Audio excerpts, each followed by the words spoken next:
Hello everyone, and thank you for joining us today for our first OnPoint webinar of 2022.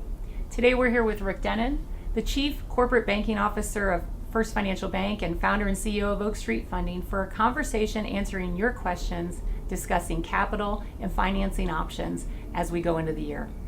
I'm Kirsten Petrus from Oak Street Funding, and thank you for joining us today. With the ever-changing COVID situation, discussions of tax changes, rate changes, we thought it would be prudent to start the year off with a conversation about the capital options available to you and how you can use them to grow your business. As we begin to talk about capital options, as an owner and founder of a company yourself, Rick, would you first take about 60 seconds to explain how you used capital in an equity form and a debt form as you were building Oak Street Funding? Well, I'm not sure everybody is aware, but Oak Street was started from a piece of paper back in 2003. So every bit of capital that came in was needed to start this business. So both equity and debt were raised, and if you look through kind of the evolution of a lot of different businesses, they typically start almost with a friends and family round, go to a small institutional, larger institutional. Like, we followed that exact format. I had gone back to some people that I had worked with in the past, which part of Oak Street Mortgage. They were looking to diversify and presented this business plan. So they provided the initial equity funding to get the business up and going. But immediately, which isn't always the case, but immediately we went to a bank and got a $15 million line of credit.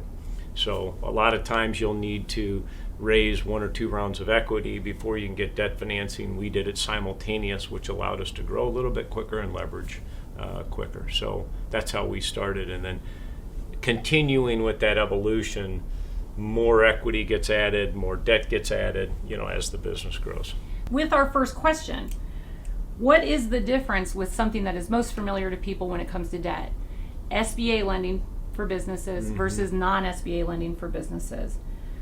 Why did you, after giving a little bit of an overview of the differences between the two, curious to know why you chose to structure Oak Street as a non-SBA lender? Yeah, really two different questions there, but two good ones. And SBA is, when you think about that was evaluated as we started to grow the business, and it's a pretty common form and first use of capital, especially in the form of debt. You've got a 7A and a 504, which I think are the two most common SBAs. And when you look at those, there's certain businesses that qualify. Finance companies are not one that qualify with an SBA for a 504 or 7A. So it became not an option for us. But as you know, it's an option for some of the industries that we lend to and things like that. So, some of the differences, though, when you think about the eligibility of a business, the terms and conditions in which they would lend, and some of the limitations that they place on the amounts that they can lend, who they can lend to, the time frames, it really is somewhat of a difficult process. And I think if you go out there and look at what's the hardest capital to raise, SBA lending is absolutely, the top of that. But it serves a wonderful purpose, for the United States to serve small businesses that need some help and capital to grow. And it really, it provides the guarantees to the banks that then are willing to take a greater risk on some businesses. So it really serves its purpose. But for the purposes of Oak Street, it did not. So we obviously always went with straight conventional lending and things like that. But today, I would say, if you're talking 2022, the thing that I see is if you just take 2 periods of time of 2003 to 22, the biggest difference today is just the amount of, I'm going to use the word capital, that's available in the industry. And it's really money that is to be deployed through private equity funds, family offices, things of that, and just some of the innovation that it's kind of spurring, finance companies that it's starting, equity, And it really has changed the dynamics and the dichotomy of what people are paying, how people are structuring deals, how long people are holding deals, and things like that. And now you see trading from PE to PE, PEs to family office, which I think is going to become even more prevalent. Family offices are growing at 300% a year, and they're just wonderful capital, patient capital that I think is going to be a big part of our future. So Oak Street Funding itself is a non-SBA lender to our clients. Correct. Has there been a reason why we've not chosen to incorporate an SBA product in our offerings? We chose, as we evaluated our brand, who do we want to be? Okay, do we want to be known as somebody it's difficult to process and work through and make changes, or ease in use, flexibility, things like that, and that's the route we chose. And if you think about that, Kirsten, 30% of our deals right now are people that have, or 30% of our loans have come back for a second and third, bite at the apple, as one of our colleagues always says, is a second, third bite of the apple, which is great. And I would guess some mutually exclusive number of probably greater than 50% of our people are going to ask for modifications of their loans. There's going to be change in ownership. There's going to be an M&A transaction, succession, change in the amount they want borrowed, the term they want it over, things of that. And it becomes very difficult if you're inside the SBA, and it may disqualify you with some of those changes. So if you're talking 30% second bite, which isn't, it isn't really allowed based on the timing, amounts over $5 million, modifications become very difficult. I think those were the primary reasons, and it doesn't make sense for our business. Somebody's asking a question from the registrations. How can I make my business attractive to private equity? It's no different than what should you be doing to run your business effectively. Having proper controls, proper documentation, focus on employees, focus on customers. I mean, the basic things that you have in the building blocks of a long-term sustainable business is exactly what a private equity company is looking for. They're going to look for one more thing, I would say, is you've got those fundamentals of growing a business, but a private equity company wants growth. Private equity isn't going to buy a company that is going to be status quo for the next 5 years. There's no reason to do it. Right. So they are going to look at the addressable market that you serve. What are the growth potentials? What can be, the capital that they're providing, how can that be utilized to get to a different level and a different valuation so that they can realize the returns they need. Sometimes you can be penny wise, pound foolish, where it's, look, I'm not going to hire these people, I'm going to do it myself, and I'm going to do this, and then I'll go to private equity. And the bottom line EBITDA is going to be a little bit higher, but ultimately the enterprise value, if you look at the future growth potentials, you don't have a CFO. You have an accounts payables clerk or something, right. You know what I mean? And having a sustainable management team and one that can, propel you to the next level, that's something they're going to evaluate. I mean, you shouldn't say, well, I'm going to sell to private equity in 3 years, so I'm going to do these. Just run your business in the most effective way you can to build a long-term sustainable type company. And to be honest with you, having options is the best thing you can do for your business. Right. That's gonna give you the greatest valuation. If you go out to the market, to private equity, and you've got one offer versus having 9 offers, right? That's going to drive valuation. Or 22 offers. So I mean, it's all those things really have a lot of impact. There is an option out there for people for a minority investment to help them, not with necessarily selling, but just the growth capital that they need. And when someone's looking at what those options are for them, be it debt versus a minority investment, what are some considerations people should have when making those choices? What controls is that minority investor looking to have? If somebody comes in at 10 or 20%, but they want control of the business, and they're going to ask for that in voting, then I would say that's a red flag and you got to be careful.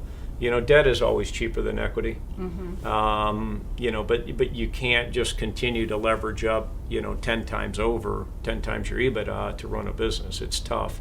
So there's got to be the proper balance there, but I think people need to be very selective in who they are selecting. Even a minority can be a tremendous headache if they're not aligned with the strategy, aligned with the culture, and what the executive team is trying to accomplish. So kind of moving to lending trends.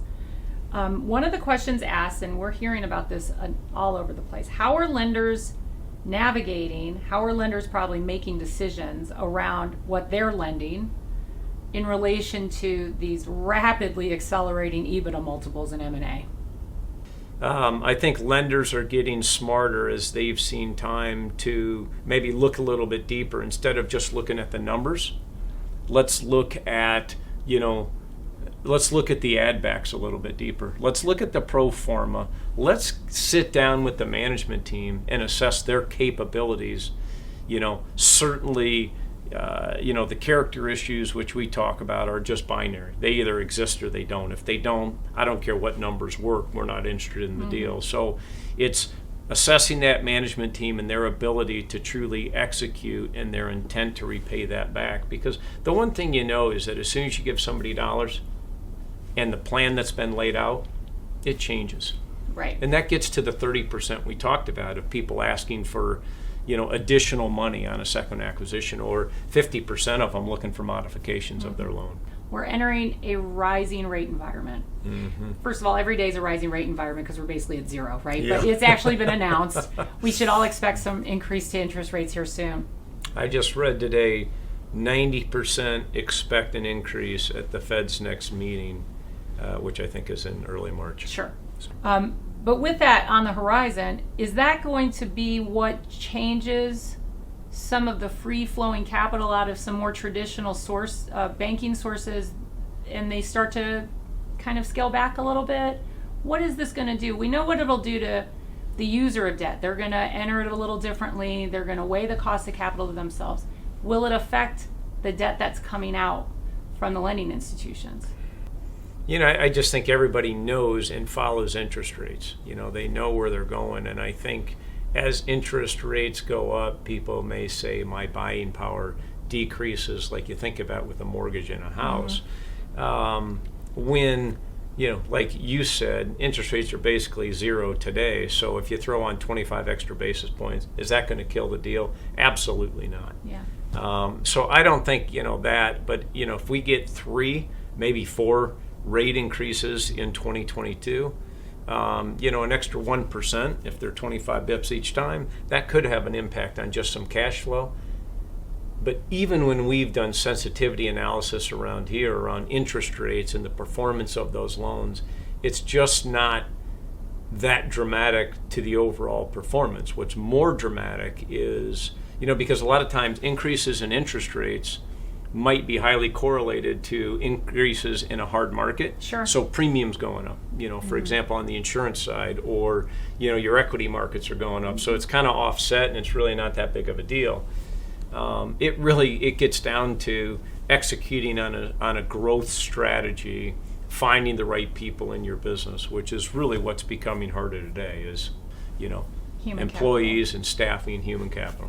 So, I think we went into the pandemic with some significant adjustments rapidly executed. Like one time, yeah, that was and big. so really that was pretty robust market then. Very, so you're yeah. right. This is going to be a change, and people don't like change, but it's really just taking us back a couple of years where people still said that was very, when very everything attractive was pricing. very bullish. Yeah. Yeah, good point. Sticking with trends, a trend we definitely saw take off during the pandemic was moving from talking about succession plans to implementing succession plans. Very quickly. Very quickly.